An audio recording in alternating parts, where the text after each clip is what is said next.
I control my thoughts, therefore I control my life. I control my thoughts, therefore I control my life.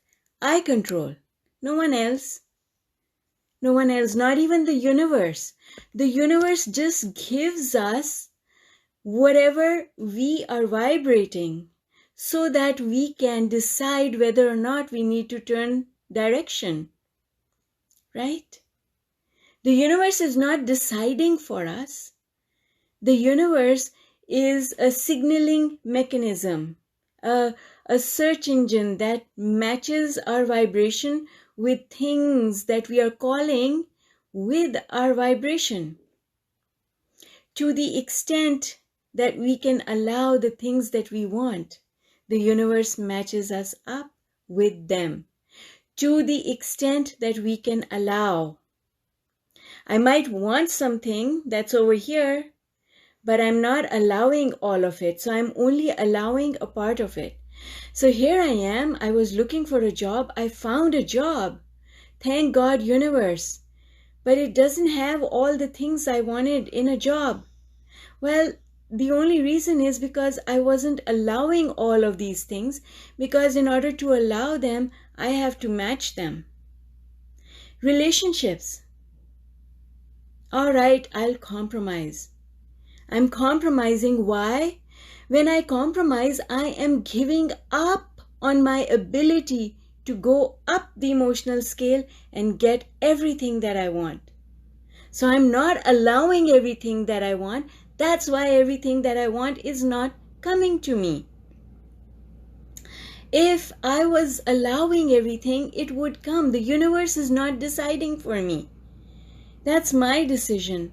I decide how to vibrate because I control my thoughts.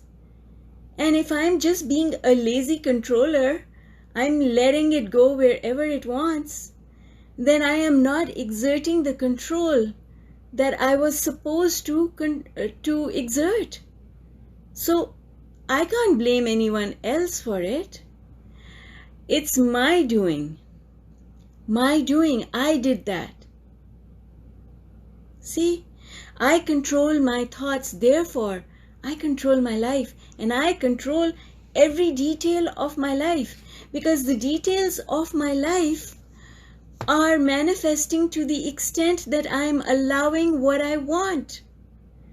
So if I'm not getting what I want, all it means is that I want it, but I'm not vibrating it.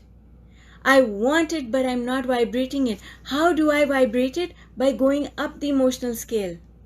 Because everything that I want is high up on the emotional scale. Everything is right here. I just need to find ways to get up there. And as I make my journey up the emotional scale, it's okay to go through and feel all the emotions that are along this path. See, the thing that used to happen with me is I would get up to anger and then I would get up to revenge. And anger was still okay, but when I went up to revenge, I hated myself for it. I hated myself for thinking thoughts of harming other people. What I didn't understand, and because I did that, I felt, what did I feel? I felt guilty. And guilt took me right down. Just one step above depression is guilt. And so I would go down, and if I stayed too long in those feelings of guilt and didn't go back into blame and anger, then I would slip into depression. So it was just this cycle going on, a cycle of coming up to depression, saying, oh, you horrible person, you're thinking all these terrible thoughts. You must be bad.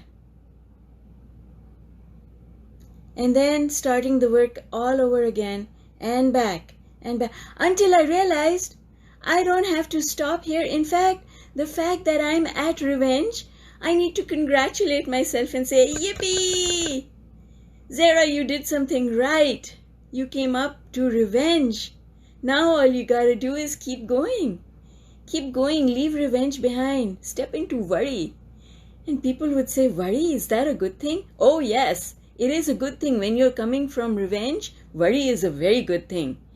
If you're coming from love, worry is not a good thing because it tells you that you're going down the emotional scale. Right? So it just depends where we are coming from.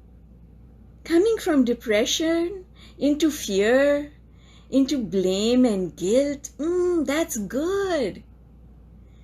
Coming to guilt from a place of satisfaction, that's not good. So we have to understand, again, going back to yesterday's discussion, we have to understand the direction we are going in. Because the direction determines whether or not we are doing what we need to do. Feeling revenge or anger is not a bad thing. It just depends where you're coming from. Right? Going from anger, coming from depression and fear and guilt and blame and anger and then revenge, yippee! You're on your way. Awesome job. Coming from joy, satisfaction, hope, frustration, worry, down to revenge? Oh my God, I need to turn things around right away, as quickly as I can. So do you get it? That is why yesterday's talk was so important. Because yesterday's talk was all about knowing the direction. Emotions are not wrong. We don't need to suppress our emotions. That's what I started doing. So I started suppressing my emotions. So whenever I got to revenge, I suppressed myself and said, you're wrong. When I had a temper tantrum, when I was angry, I said I was wrong. But I wasn't wrong. I was just doing what I was supposed to do. I just didn't know it. So now you know it. And I know it. And I know that I'm not going to stay at revenge. That's just one of the milestones along the way. It's okay. It's okay to feel that way and keep going. It's okay to feel that way and keep going. All right, folks, that's all I have for you today. Have an absolutely super amazing day. And I will see you tomorrow. Bye for now.